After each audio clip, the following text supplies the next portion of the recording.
There's a moment in dating that almost every woman faces. He goes quiet. The texts slow down, the energy shifts, and suddenly you feel the urge to do something, to reach out, to fix it, to pull him back in. But what if the most powerful move isn't chasing, it's matching? When you match his silence, you're not playing games. You're stepping into emotional strength. You're showing that your world doesn't collapse when his attention shifts.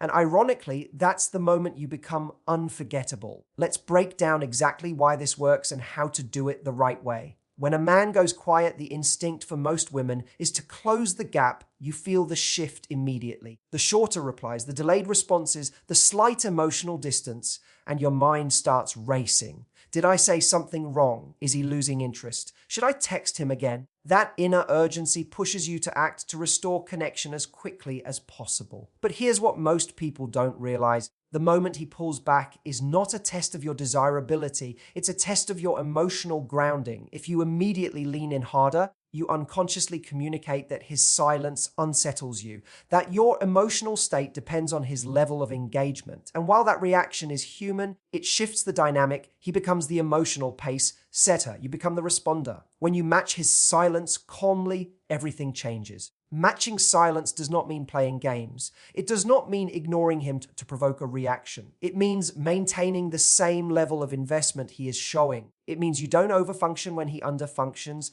You allow space to exist without scrambling to fill it. That kind of restraint signals security. A grounded woman doesn't panic when communication fluctuates. She doesn't assume the worst. She continues living her life. She stays busy. She stays centered. She trusts that if he's interested, he'll show up. And that calm energy is powerful because most people expect pursuit when they pull away. They expect reassurance. When they don't get it, something subtle happens inside them. They begin to notice the shift. They feel the absence of your usual warmth. They realize your attention is not automatic, it's responsive. Emotional steadiness creates intrigue. It communicates that you have a full life, that you're not waiting around for validation, and that your sense of worth isn't fragile. Men are deeply drawn to women who feel emotionally safe and self-contained. Not distant, not cold, but steady. When you match his silence from a place of confidence rather than fear, you're saying something powerful without words, I am okay either way. And that is the kind of energy that changes the entire dynamic. Attraction is not built on constant availability. It's built in the space between moments, in the pause after a conversation, in the anticipation of the next interaction. When everything is predictable and always accessible, there's no tension. And without tension, desire quietly fades. When he goes silent and you immediately fill that silence with more messages, more effort, more reassurance, you remove the unknown. He knows you're there. He knows you're waiting. He knows he doesn't have to wonder. But when you match his silence, something subtle begins to shift. The rhythm changes. Instead of chasing clarity, you allow ambiguity to exist. Instead of demanding reassurance, you step back into your own life. You're not withdrawing to manipulate, you're simply refusing to overextend. And that creates space, and space is where curiosity grows. Human psychology is wired in a fascinating way. We place higher value on what feels slightly out of reach. Not unavailable, not cold, just not guaranteed. When your presence becomes less immediate, your energy becomes more noticeable. He starts to feel the difference between having access to you and not having it. He might check his phone more often. He might reread old messages. He might wonder what you're doing, who you're with, why you haven't reached out. Mystery isn't about being secretive. It's about not over-explaining yourself. It's about letting your life unfold without narrating every detail to someone who hasn't earned that access yet. When you allow him to experience the natural consequence of distance, which is the absence of you, he becomes more aware of your value, your laughter, your warmth, your validation, the way you made him feel seen, and unfinished emotional experiences linger in the mind. If a conversation feels incomplete, if energy suddenly shifts and you don't rush to resolve it, he carries that open loop with him. People are far more likely to think about what feels unresolved than what feels secure and settled. By matching his silence, you're not disappearing. You're allowing room for him to lean forward. You're giving attraction space to breathe.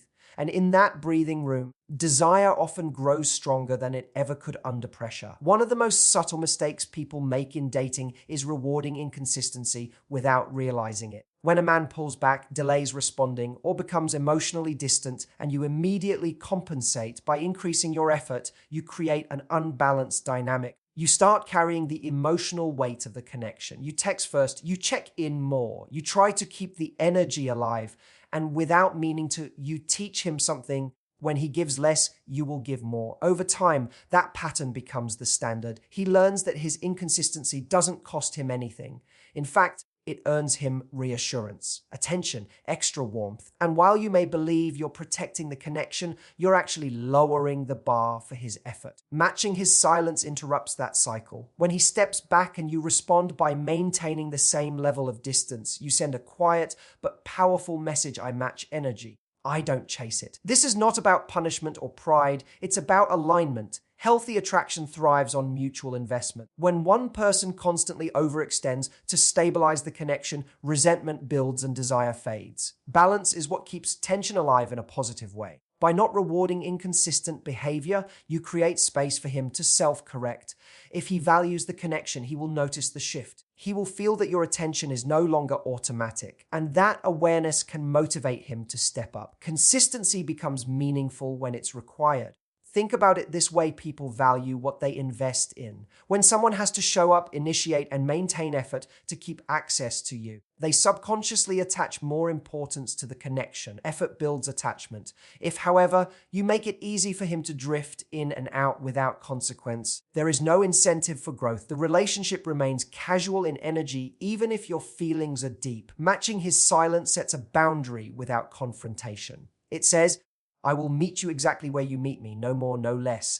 And that quiet boundary is incredibly attractive because it shows self-respect, it shows emotional maturity. It shows that you are willing to participate fully, but only in something that is mutual. And mutual effort is what transforms interest into something lasting. When a man goes quiet, it doesn't always mean he's losing interest. Sometimes it means he's thinking, processing, figuring out what he feels and what he wants. Many men handle emotions internally before they speak about them. They step back to gain clarity. The problem is when you rush in to close the silence, you interrupt that process. If he never gets the space to sit with his own thoughts, he never fully experiences what your presence means to him. Your constant reassurance can become emotional noise, not because he doesn't care, but because he doesn't have room to feel. Silence creates contrast.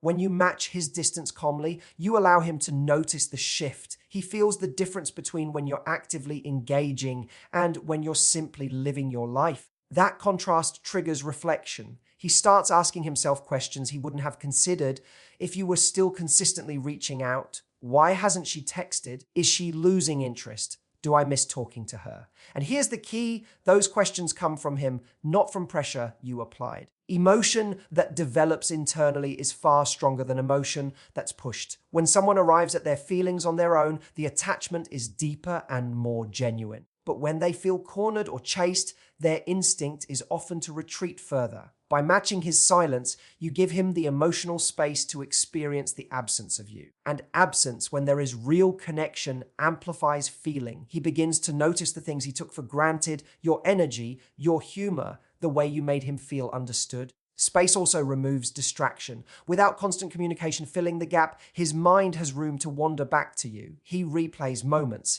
He reflects on conversations. He considers whether he wants to lean in again. You are not forcing him to choose. You are giving him the freedom to. And freedom is powerful. Because when someone chooses you without pressure, without persuasion, without being pulled, that choice carries weight. Matching his silence allows him to step forward voluntarily. And when he does, it's because he genuinely felt the pull, not because you filled the quiet for him. There is something undeniably powerful about a woman who does not abandon herself the moment she feels uncertainty. When he goes quiet, your dignity is tested. Not because silence is dramatic, but because it stirs something vulnerable inside you. It tempts you to seek reassurance, to secure your place, to prove your value. But self-respect means you don't negotiate your worth just because someone else's energy fluctuates. Matching his silence is not about ego. It's about composure. It's about saying to yourself, I will not overextend to maintain something that isn't being equally maintained.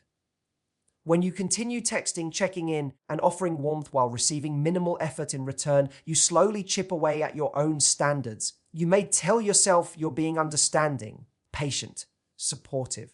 But deep down, you feel the imbalance, and that imbalance creates anxiety. Self-respect restores balance internally first. Instead of reacting impulsively, you pause, you breathe, you observe, you remind yourself that your value does not decrease because someone else is momentarily distant. You stay anchored in your routine, your friendships, your goals. Your life continues to move forward, and that grounded energy changes how you show up. You are no longer communicating from fear. You are communicating from choice. If he reaches out, you respond warmly, but you don't overgive. If he remains distant, you allow that information to guide you rather than chasing clarity. There is elegance in restraint. A woman who respects herself does not beg for consistency. She requires it. She does not threaten. She does not dramatize. She simply aligns her energy with what she's receiving. And that alignment is magnetic because it signals strength without aggression. It shows that your attention is intentional, that access to you is a privilege, not an entitlement, that you are open to connection, but not at the cost of your peace. Men feel that difference. They sense when a woman values herself,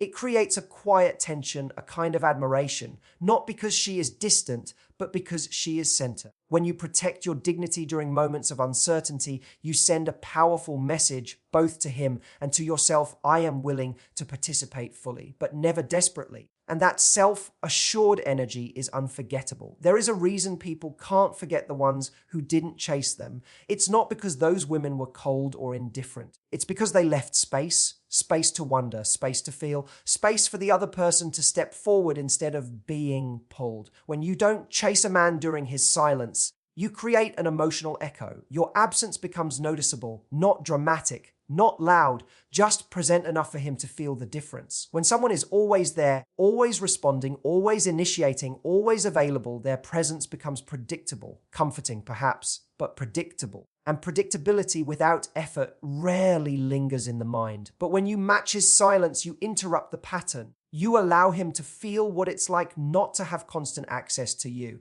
He might scroll through his phone and notice you haven't reached out. He might think about a joke he wanted to share with you. He might feel a subtle pull to check in. And that pull is powerful because it originates from him. The strongest connections are built when both people lean toward each other, not when one person carries the entire emotional weight. When you stop chasing, you create the opportunity for him to pursue. And pursuit is what deepens attachment. There's also something deeply attractive about restraint. When you don't react impulsively to distance, you signal confidence. You show that your emotional state isn't easily shaken, that you trust yourself enough to let things unfold. And that trust is memorable. If he truly values you, your quiet strength will stand out. He will remember the woman who didn't panic, the woman who stayed warm but grounded, the woman who allowed him space without trying to control the outcome. And if he doesn't step forward, then your silence has still served you because you preserved your energy. You didn't overinvest in uncertainty. You allowed his actions or lack of them to reveal the truth. Either way, you win. Because when you don't chase, you shift from trying to be chosen to calmly observing who chooses you. And the woman who lives from that place, steady, self-assured, and selective, is not easily forgotten.